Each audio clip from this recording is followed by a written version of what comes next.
তো বন্ধুরা, সেপ্টেম্বর মাসের শেষ মুহূর্তে দাঁড়িয়ে তোমরা কি তোমাদের অপরাজিতা গাছের মধ্যে ফুলকে লক্ষ্য করতে পারছো না?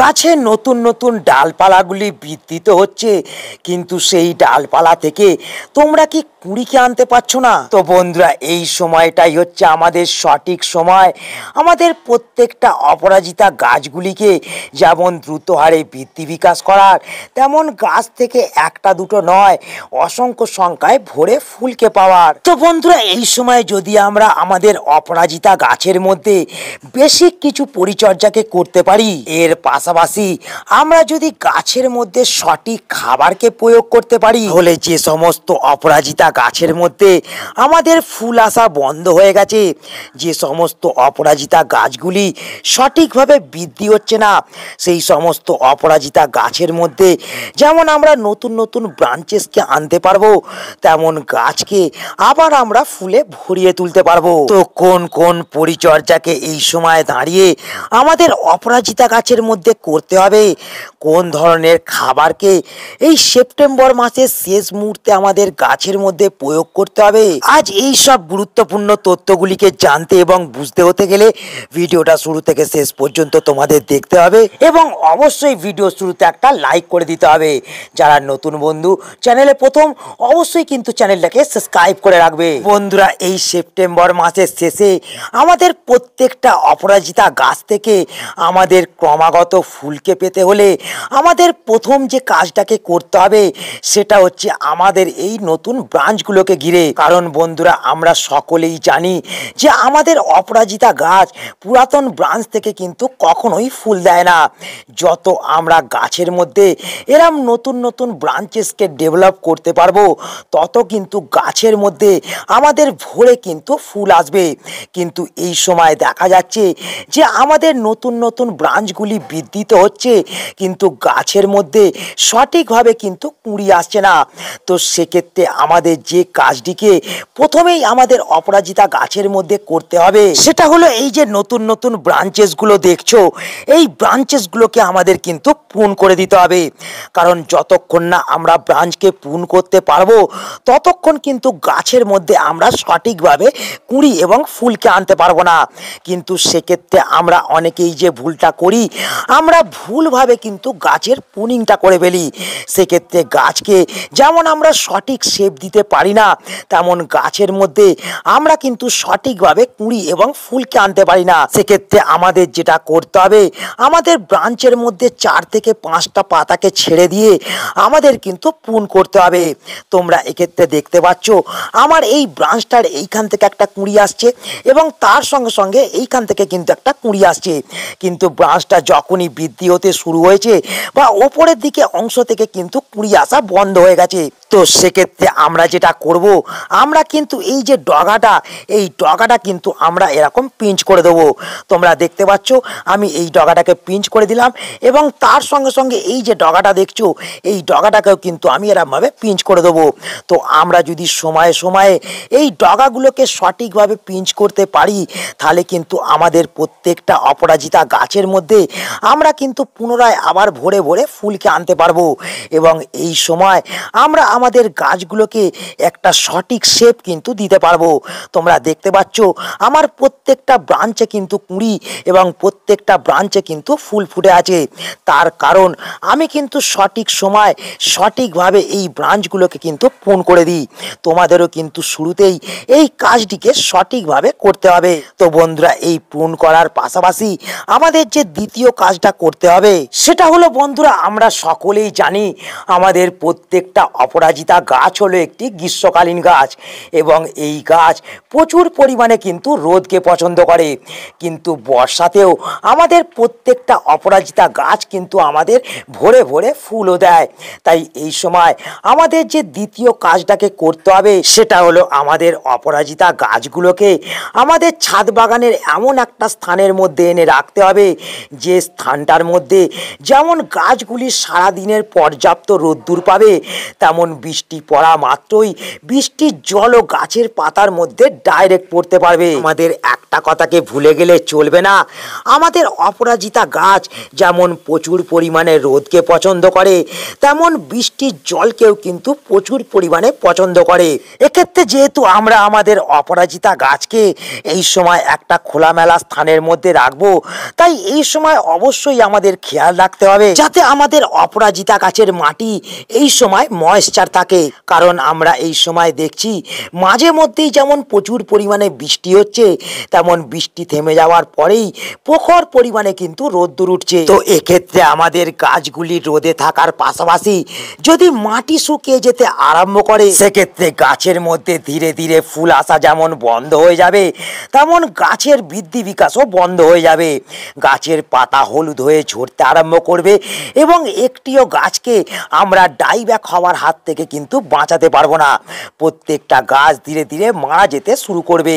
তাই এই সময় আমাদের যেটা করতে হবে সেটা হলো এই সময় আমাদের অপরাজিতা গাছগুলোকে আমাদের খোলামেলা স্থানের মধ্যে রাখার পাশাপাশি গাছের মাটিকে কিন্তু আমাদের সবসময় ময়েশ্চার রাখতে হবে। এবং এই সময় যারা নতুন গাছকে প্রতিস্থাপন করছো তারা অবশ্যই কিন্তু মাটির মধ্যে কোকোপিটকে ইউজ করবে, কারণ কোকোপিট আমাদের গাছের মাটিকে সবসময় ময়েশ্চার রাখতে সাহায্য করবে। এবং আমাদের অপরাজিতা গাছ আমাদের কিন্তু ময়েশ্চার মাটিকে ভীষণভাবে পছন্দ করে। তো এই কাজটি করার পাশাপাশি যে 3 নম্বর কাজটিকে আমাদের করতে হবে সেটা হলো আমাদের এই বাসি ফুল গাছের মধ্যে দেখা মাত্রই আমাদের কিন্তু গাছ থেকে তুলে ফেলতে হবে। কারণ বন্ধুরা, এই বাসি ফুলই আমাদের গাছের মধ্যে ফুল আনার ক্ষেত্রে বাধা সৃষ্টি করে এবং গাছের মধ্যে এই বাসি ফুলকে রেখে দিলে ধীরে ধীরে কিন্তু এই গাছ থেকে আমাদের বীজ সৃষ্টি হতে থাকে এবং সেক্ষেত্রে আমাদের গাছের বৃদ্ধি বিকাশ কিন্তু বন্ধ হয়ে যায়, গাছের মধ্যে ফুল আসা থমকে যেতে শুরু করে। তো বন্ধুরা, এক্ষেত্রে তোমরা দেখতে পাচ্ছ আমার এই অপরাজিতা গাছের মধ্যে বীজ সৃষ্টি হতে কিন্তু আরম্ভ হয়ে গেছে এবং এই বীজ থাকার ফলে আমার এই যে গাছটা দেখতে পাচ্ছ এই গাছটা কিন্তু বৃদ্ধি বিকাশ তো হচ্ছে, কিন্তু গাছের মধ্যে ফুল আসা প্রায় বন্ধ হয়ে গেছে। তার কারণ বন্ধুরা, এই গাছের মধ্যে বীজ সৃষ্টি হওয়া।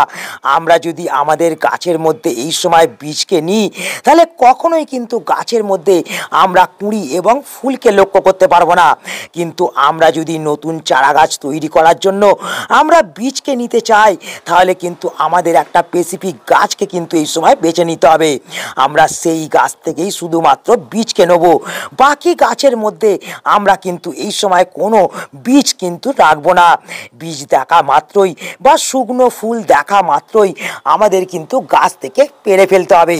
তো বন্ধুরা, এই কাজটিকে করার পাশাপাশি আমাদের যে 4 নম্বর কাজটিকে আমাদের অপরাজিতা গাছের মধ্যে করতে হবে সেটা হলো এই সময় আমাদের প্রত্যেকটা অপরাজিতা গাছের মধ্যে আমাদের কিন্তু খাবারকে প্রয়োগ করতে হবে।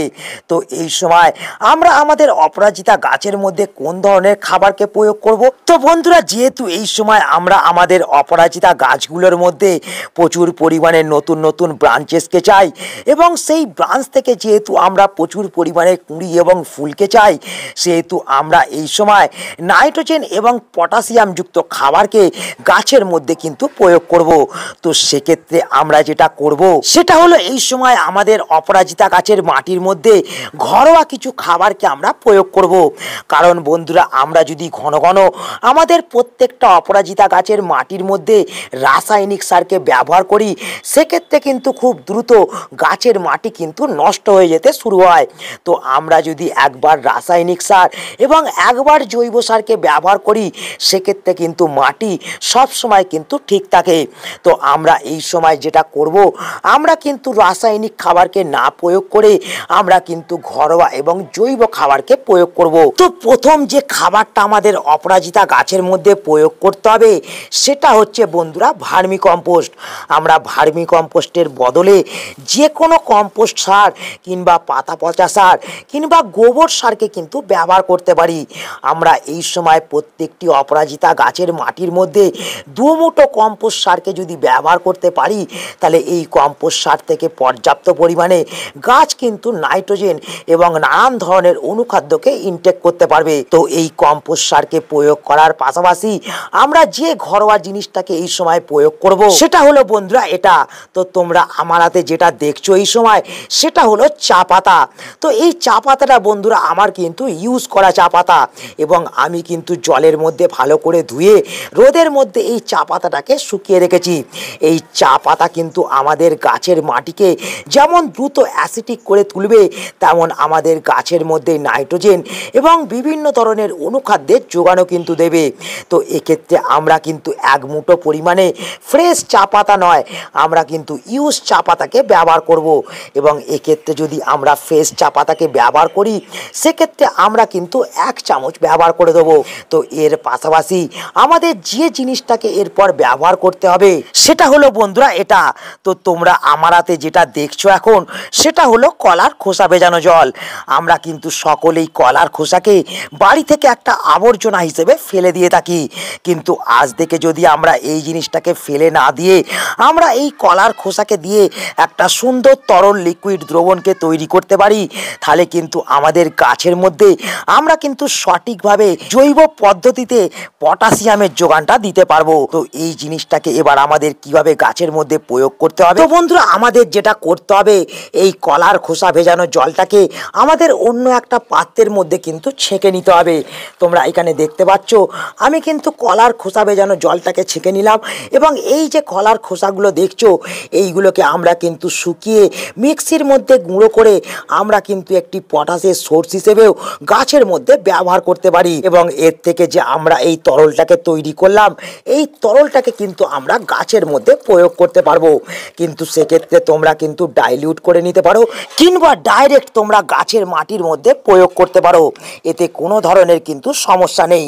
যেহেতু এইটি একটি জৈব দ্রবণ, সেহেতু গাছের কোনো ধরনের ক্ষতি কিন্তু এ করবে না। তোমরা দেখতে পেলে আমি এই 500 ml তরলটার থেকে আমি কিন্তু 400 ml তরল কিন্তু গাছের মাটির মধ্যে প্রয়োগ করে দিলাম। এই দ্রবণটিকে যদি আমরা প্রত্যেক 10 দিন অন্তর অন্তর গাছের মাটির মধ্যে প্রয়োগ করতে পারি, তাহলে কিন্তু আমাদের যেসব অপরাজিতা গাছের মধ্যে কুঁড়ি ও ফুল আসা বন্ধ হয়ে গেছে, যেসব অপরাজিতা গাছের পাতা ধীরে ধীরে হলুদ হয়ে পড়ছে, সেই সব অপরাজিতা গাছের মধ্যে যেমন আমরা প্রচুর পরিমাণে কুঁড়ি এবং ফুলকে আনতে পারবো, তেমন আমরা এই সময় পটাশিয়ামের অভাবে যে আমাদের গাছের পাতা হলুদ হয়ে যাচ্ছে, আমরা কিন্তু সেই গাছের পাতাগুলোকে আবার কিন্তু সবুজ করে তুলতে পারবো। তো আজ এই ছোট্ট ভিডিওটাকে এখানেই আমি শেষ করছি। আশা করি এই ভিডিওটা তোমাদের সকলের কাজে লেগেছে। যদি ভিডিওটা ভালো লাগে তাহলে অবশ্যই ভিডিওটাকে একটা লাইক করে দেবে, তোমাদের বন্ধুদের কাছে শেয়ার করে দেবে। যারা নতুন বন্ধু চ্যানেলে প্রথম, অবশ্যই কিন্তু চ্যানেলটাকে সাবস্ক্রাইব করে রাখবে। এতক্ষণ ধৈর্য সহকারে ভিডিওটা দেখার জন্য সকলকে ধন্যবাদ। দেখা হচ্ছে আবার একটা নতুন ভিডিওতে।